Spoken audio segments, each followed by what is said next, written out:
Hillary Clinton released a video, basically a 3-minute web ad. It's YouTube.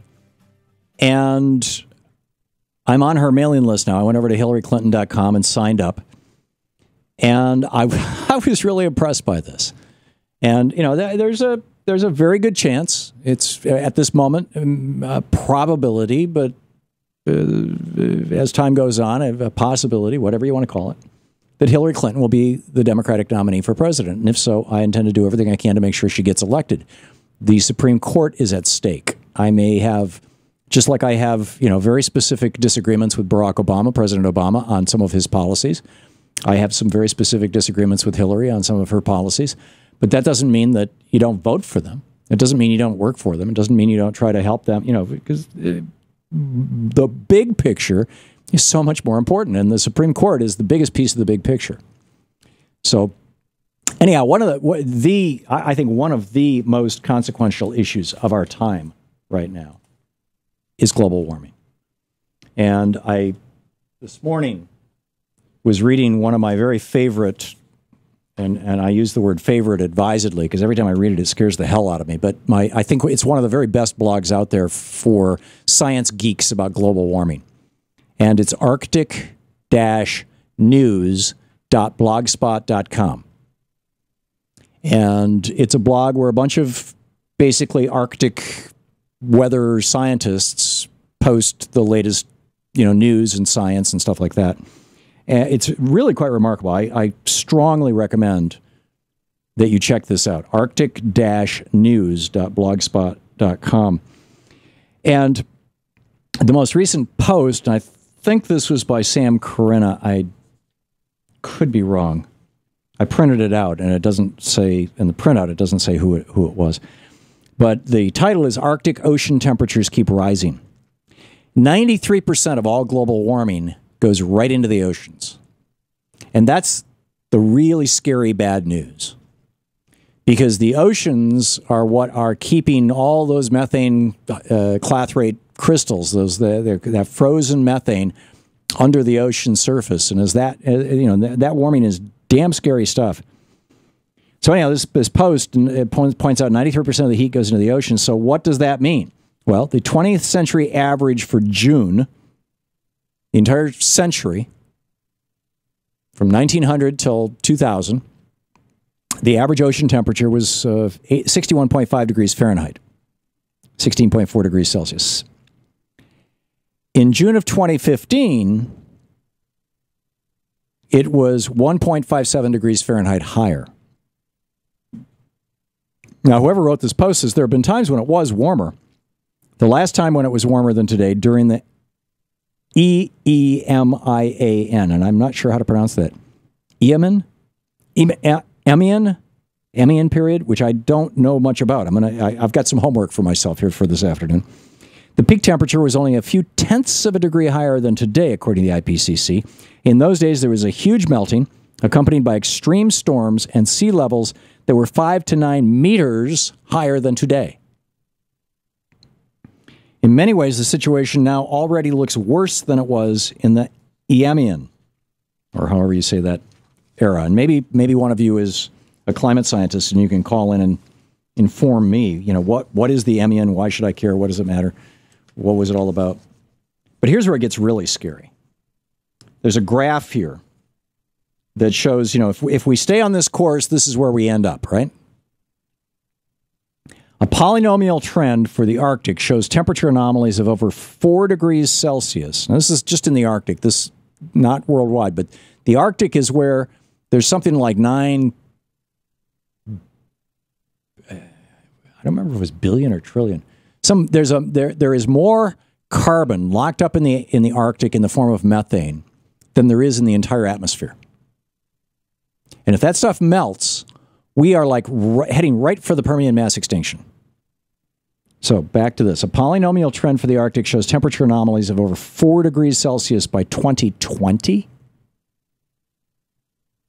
That's 5 years from now. 6 degrees Celsius by 2030. That's 15 years from now.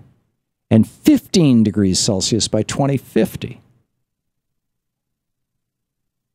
which is 35 years from now. This is really seriously dangerous stuff. And they note threatening to cause major feedbacks to kick in include albedo changes and methane releases that would trigger runaway global warming and look set to eventually catch up with accelerated warming in the Arctic and result in global temperature anomalies of 16 degrees Celsius by 2052. That's more than the Permian mass extinction. So anyway, here is the clip that Hillary Clinton released about, something we can do about this. Here it is. Future generations will look back and wonder, what were we thinking? How could we possibly be so irresponsible? I'm just a grandmother with 2 eyes and a brain, and I know what's happening in the world is going to have a big effect on my daughter and especially on my granddaughter. It's hard to believe there are people running for president who still refuse to accept the settled science of climate change, who would rather remind us they're not scientists than listen to those who are. You don't have to be a scientist to take on this urgent challenge that threatens us all. You just have to be willing to act. America has made a start in addressing this threat.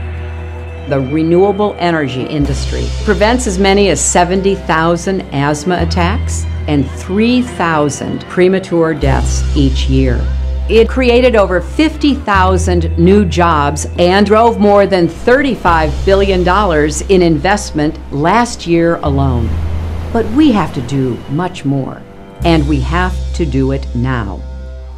On day one as president, I will set 2 ambitious national goals that will test our capacities, but that I know are within our reach. First, I will ensure we hit a target of having more than 500 million solar panels installed across the country by the end of my first term.